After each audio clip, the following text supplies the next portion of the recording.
복수심을 자극하지 않는 법. 감추고 싶은 모습을 남에게 들켜버렸을 때 마음이 좁은 사람들은 열등감이나 자격지심을 느낀다. 알리고 싶지 않은 비밀을 알아챈 상대를 피하고 싶고 두려워할 것이다. 그 마음은 자칫 복수심으로 변해버릴 수 있다.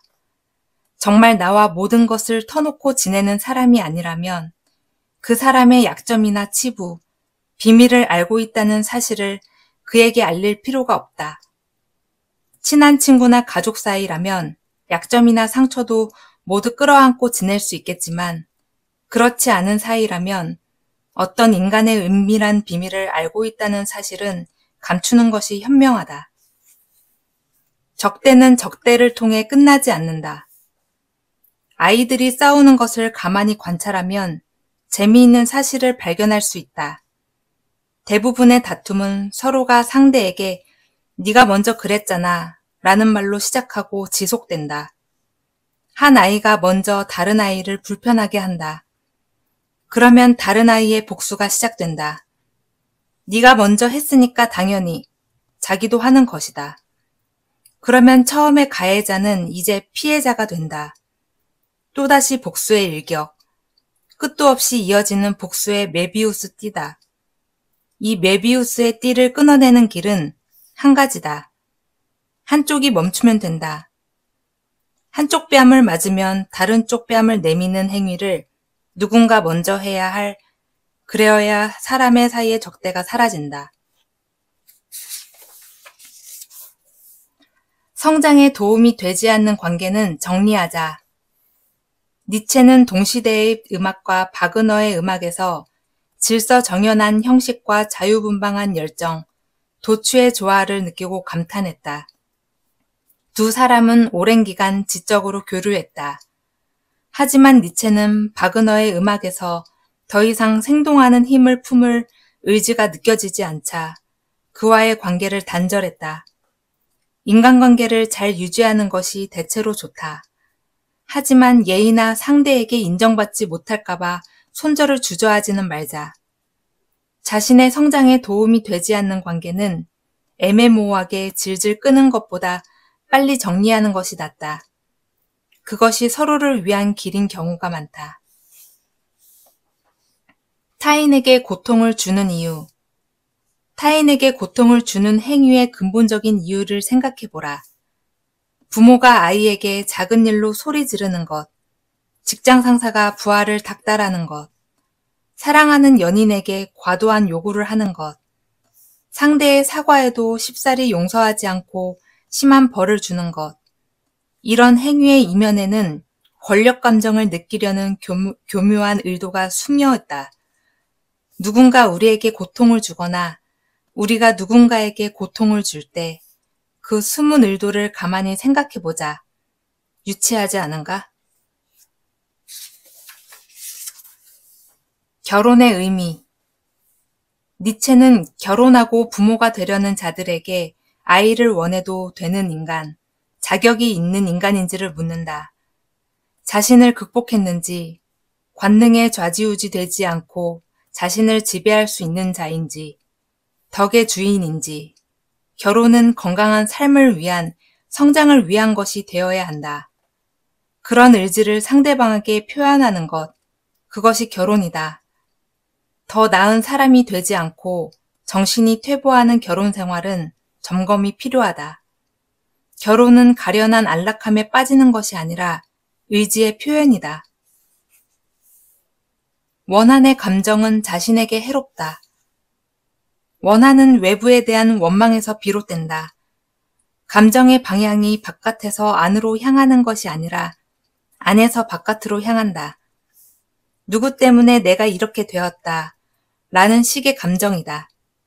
이런 감정은 인간적이고 자연스러워 보인다. 하지만 원한의 감정이 생긴다는 것은 자기 내면이 공허하다는 증거다. 내면이 공허하면 내부에서 외부로 에너지가 흘러간다. 다른 사람에게서 모든 상황의 원인을 찾는다. 니체의 표현대로라면 약해서 그렇다. 강한 자는, 자기 내면이 충만한 사람은 그런 감정을 이겨낼 수 있다. 더 강력한 힘의 의지, 삶의 의지, 운명에 대한 사랑으로. 상대에게 수치심을 주는 동정심을 경계하라. 불쌍한 사람을 동정하면서 친절을 베푸는 행위는 도덕적으로 좋은 것이다. 니체는 왜 이런 동정심을 싫어했을까?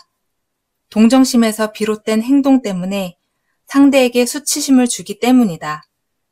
동정하는 자들이 자기 만족감을 채우면서 상대를 수치스럽게 할 수 있다. 상대의 힘든 상황을 보면서 저러면 어째 쯧쯧쯧 하면서 그의 자긍심을 무너뜨린다면 그런 친절은 베풀지 않는 것만 못하다.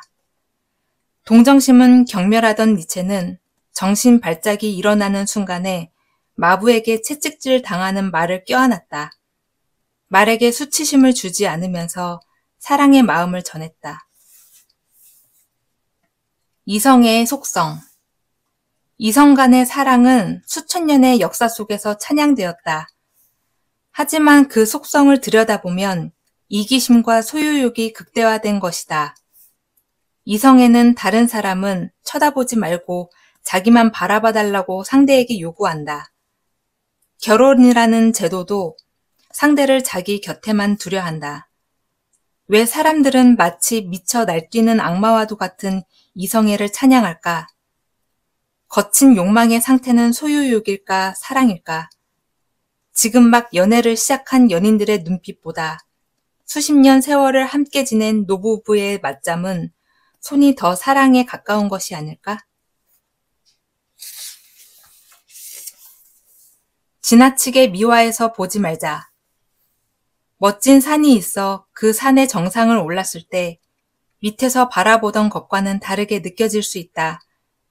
밑에서는 그렇게 위대해 보이는 산이 이제 발 아래 있는 것이다. 생각만큼 별것 아니다. 위대해 보이는 사람도 마찬가지다. 동경하는 사람과 실제로 함께 사는 가족들은 밖에서 보는 것과 다른 점이 있다고 말한다. 일정한 거리를 둘 때 위대함이 퇴색되지 않는다. 반대로 말해 거리가 있는 사람이기에 실제보다 더 위대해 보이는 것은 아닐까?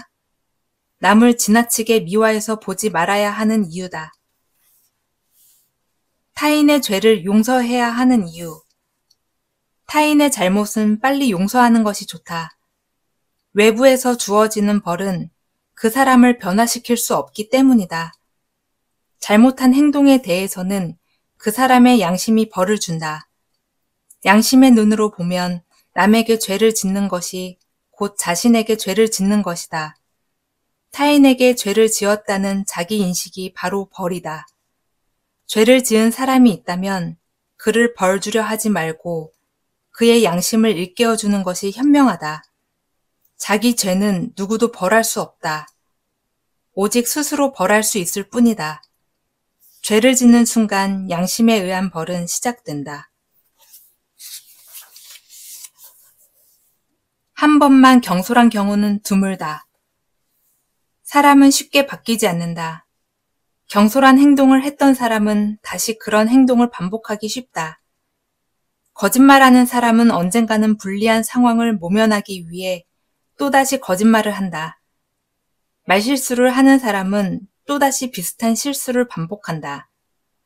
어지간히 큰 충격을 받지 않고서는 경험을 통해 깨달음을 얻고 자기 자신을 바꾸는 경우는 드물다. 그 사람의 문제가 아니다.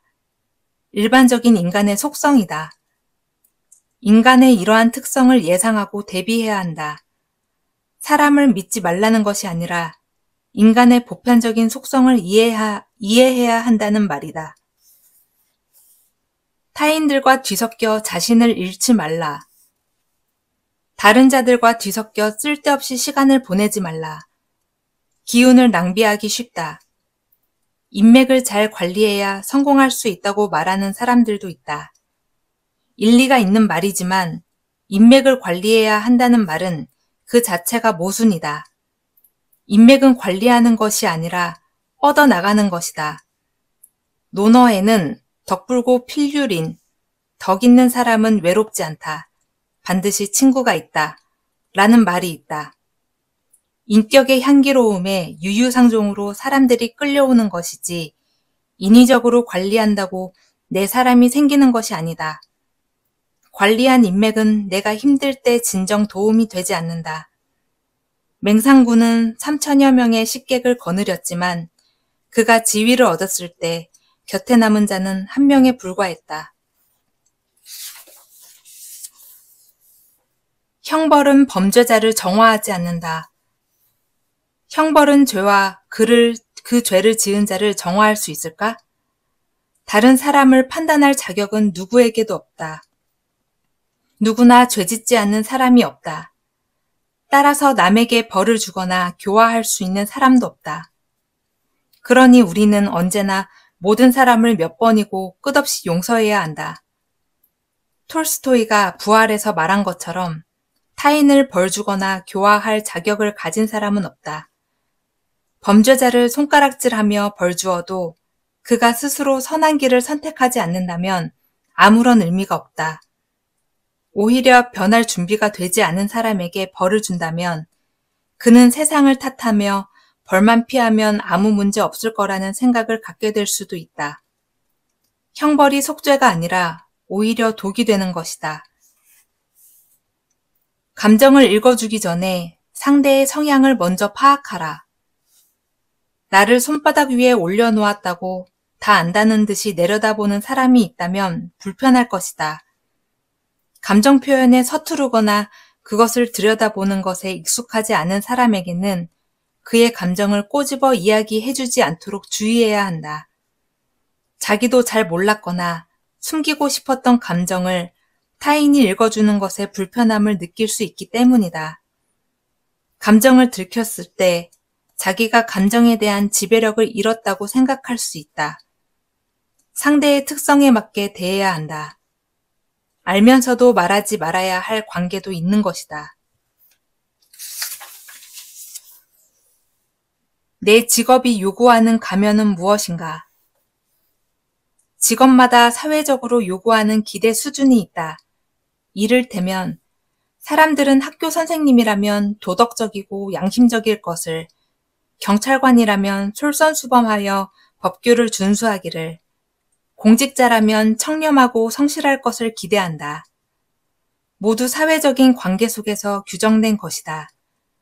우리는 모두 각자가 하는 일, 특히 직업에 따라 그에 맞는 가면을 쓰고 살아간다. 그것 자체로 나쁜 것은 아니다. 그 가면이 자기에게 맞으면 다행이다. 하지만 잘 맞지 않고 불편하다면 계속 그 직업을 유지할지 고민해 보아야 한다. 지렁이가 꿈틀거리는 이유. 착하게 살아야 한다 라는 생각에 사로잡혀 누가 뭐래도 크게 반응하지 않는 것은 위험하다. 아이들의 반응은 솔직하다. 부당한 일을 당하거나 어떤 상황이 억울하다고 생각하면 즉각적으로 반응한다. 마치 밟힌 지렁이가 꿈틀하듯이 분노해야 할 일에는 분노하자. 무반응은 달관한 자의 태도일 수도 있지만 그런 깨달음에 이르지 않았다면 반응해야 한다. 반응하지 않으면 상대는 내가 그 상황을 그대로 받아들인다고 생각하기 쉽다. 패배의 인정으로 보일지도 모른다. 우상에 깔려버리지 말라. 누군가를 이상으로 삼는다는 것은 내가 그 사람을 따를 수 없다고 한계를 긋는 것이라고도 할 수 있다. 그 사람을 우상화함으로써 자신은 그만큼 될 수 없는 범속한 인간에 지나지 않는다고 규정해버리고 마는 것이다.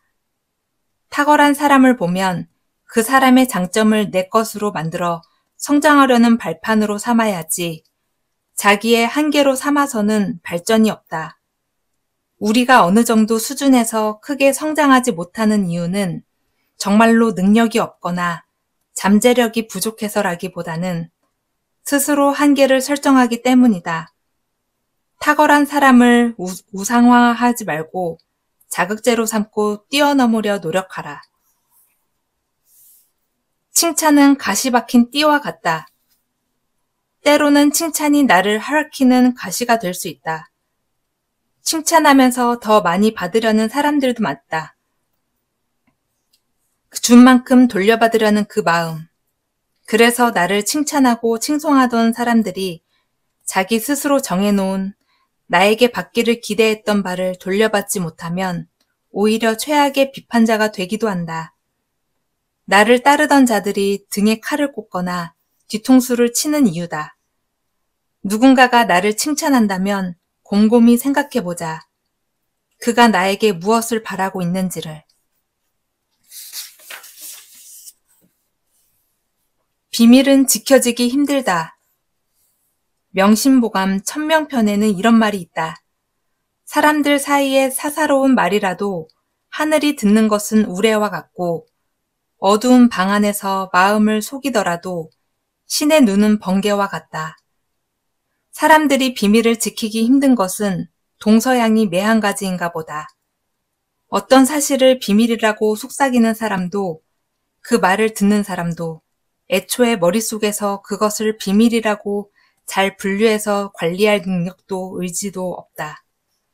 이건 진짜 비밀인데 하는 속삭임 속에서 비밀은 언제나 자기 지위를 잃고 가십거리로 전락하는 기 마련이다. 5손가락을 모두 보여주지 않는 것. 5손가락을 모두 보여주는 것은 내가 가진 모든 것을 내 입으로 말하는 것, 상대에게 나를 좀 알아달라고 내 패를 다 보여주는 것이다. 나의 삶을 타인의 입으로 평가받으려 하지 말라. 타인은 나의 삶을 절대 온전하게 알 수 없고 평가할 수도 없다. 각자의 삶은 모두 그 자체로 가치가 있다. 그 삶을 점수 매기고 서열화하는 것은 유치한 행동이다. 자본주의에서는 한 사람의 재산으로 그를 평가하는 경향이 있다. 내 삶을 그렇게 함부로 평가하지 말라. 내 삶을 그대로 긍정하라. 나답게 살고 있다면, 그러기 위해 노력하고 있다면, 그럴 생각만이라도 있다면 괜찮다. 개가 아닌 늑대로 살아라. 사람과의 관계에서 친절함은 중요한 덕목이다. 하지만 상대에게 잘못이 있을 때 해야 할 말을 하지 않으면 상대는 그 잘못을 알아차리기 힘들다. 넌지시 돌려 말하는 것은 그렇게 말해도 알아들을 만한 사람에게 해야 한다. 직설적으로 말해야 할 때도 있다. 서로 상처를 주지 않고 받지 않기 위해서 충고나 조언을 피하는 것은 비겁한 행동이다.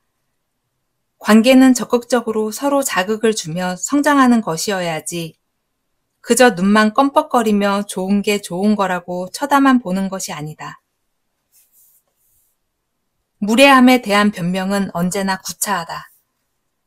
상황을 핑계로 무례하게 행동하는 사람은 구차해 보인다. 논어 위령공 편에 보면 공자가 무례하게 행동하는 자로를 은근히 꾸짖는 일화가 나온다. 공자가 제자들을 이끌고 위나라를 떠나 진나라로 가는 중 먹을 것이 떨어져 제자들이 병들어 일어나지 못했다. 평소 성격 급한 자로가 공자에게 군자도 이렇게 공궁해질 수 있는 것이냐, 그게 이치에 맞는 것이냐고 따졌다. 스승은 군자도 어려움에 처할 때가 있는데 군자는 그릇된 짓을 하지 않지만 소인은 별의별 짓을 다 한다고 말했다.